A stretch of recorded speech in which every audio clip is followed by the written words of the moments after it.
Welcome to Hot Zone Updates. Subscribe and press the bell icon for more updates. The headlines are stark. U.S. and Philippines launch their largest ever war games as tensions flare in the South China Sea. Beijing warns Manila, while Filipino fishermen face harassment from Chinese Coast Guard vessels. This is the new reality for the Philippines, caught in the center of a rising storm. Once a source of livelihood, these waters are now a battleground for power and sovereignty. The Philippines, shifting away from balancing acts, is now leaning hard into its alliance with the United States. This is a direct response to what Manila sees as a growing threat to its sovereignty. Images of Chinese ships firing water cannons at Filipino boats have become common. The world is watching because the South China Sea is a global artery. Trillions in trade pass through here. Any conflict would send shockwaves through the world economy. The U.S. has made its stance clear. It stands with the Philippines, and that commitment is being tested now. American and Filipino forces are training together, preparing for an uncertain future. But this story is about more than military maneuvers. It's about people. Fishermen fear for their safety and livelihoods. Communities near new military bases hope for opportunity but fear becoming targets. The Philippines is fighting to defend its territory and identity in the shadow of a superpower. The choices made here will echo far beyond these shores for years to come. Balikatan, shoulder to shoulder, is more than a name, it's a message. This year's exercise is the largest ever, with thousands of U.S. and Filipino troops training side by side. Live fire drills, amphibious landings, and maritime security operations send a clear signal: this alliance is ready. The drills directly respond to China's assertive actions in the South China Sea. Beijing's Coast Guard and maritime militia have long tried to intimidate neighbors without open conflict. The Philippines is pushing back, showing it won't be bullied and it's not alone. China watches closely, issuing warnings and shadowing the exercises with warships. The risk of miscalculation is real. One wrong move could escalate quickly. For soldiers, Balikatan is about more than politics. It's about trust and learning to operate as one. U.S. Marines learn jungle warfare from Filipino counterparts. Navy pilots coordinate with Philippine frigates.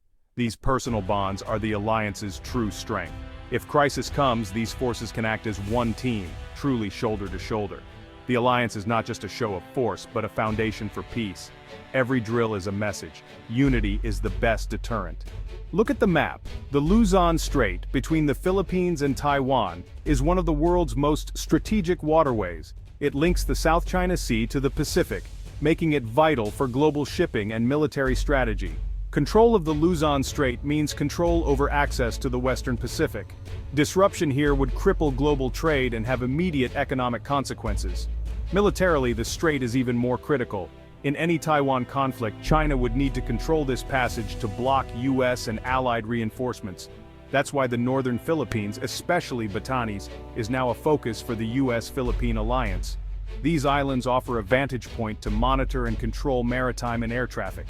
The U.S. presence here complicates China's plans and signals a serious commitment to regional security. Beijing sees this as a direct challenge, fueling heated rhetoric and military posturing. The Luzon Strait is more than water.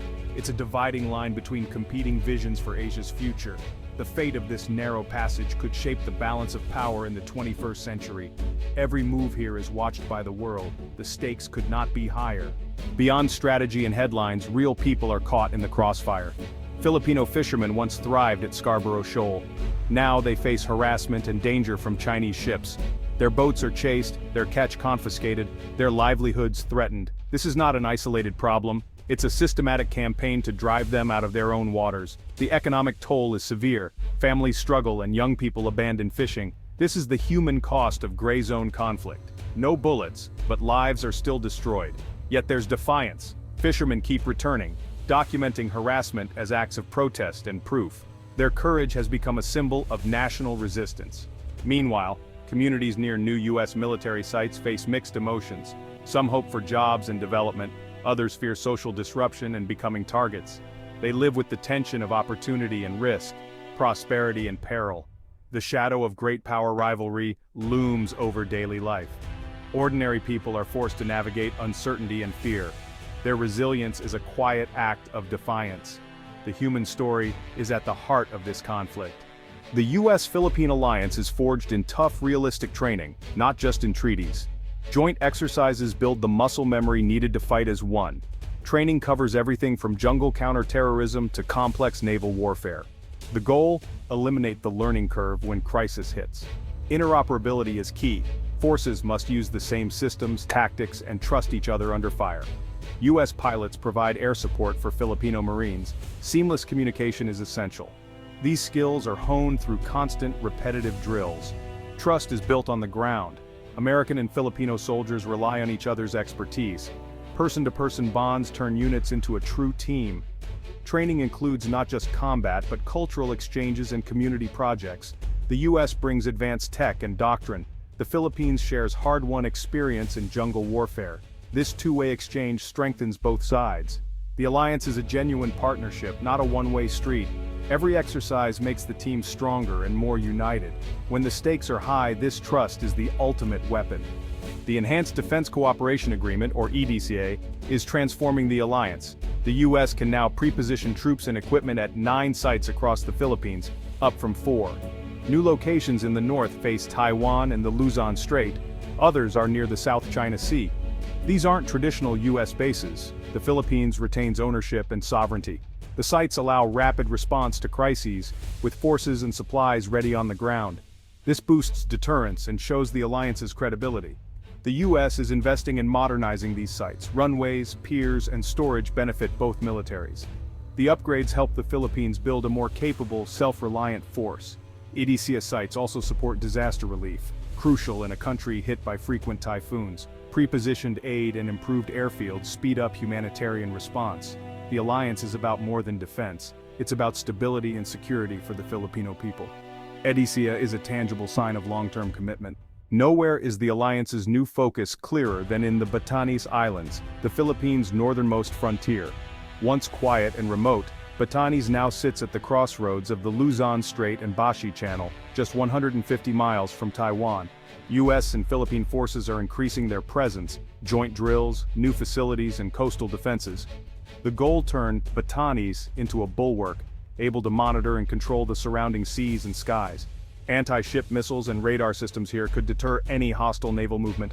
The island's proximity to Taiwan ties the Philippines' security to regional stability. Manila's support for U.S. operations in Batanes signals a clear strategic choice. For the Ivitans, this brings pride and anxiety, economic opportunity, but also the risk of becoming a target. Their peaceful islands are now at the center of a superpower rivalry.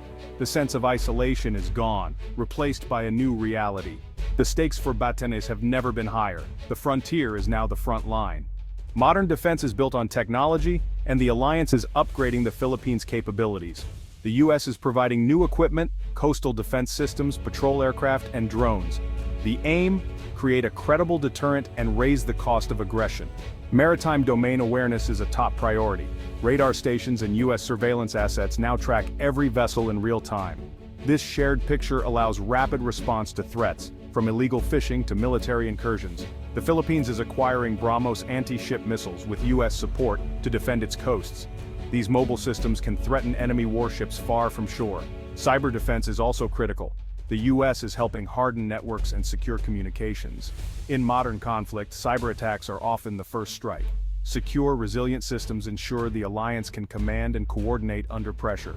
Technology is the backbone of deterrence. The partnership is future-proofing Philippine defense. The alliance's true goal is not war, but peace through strength.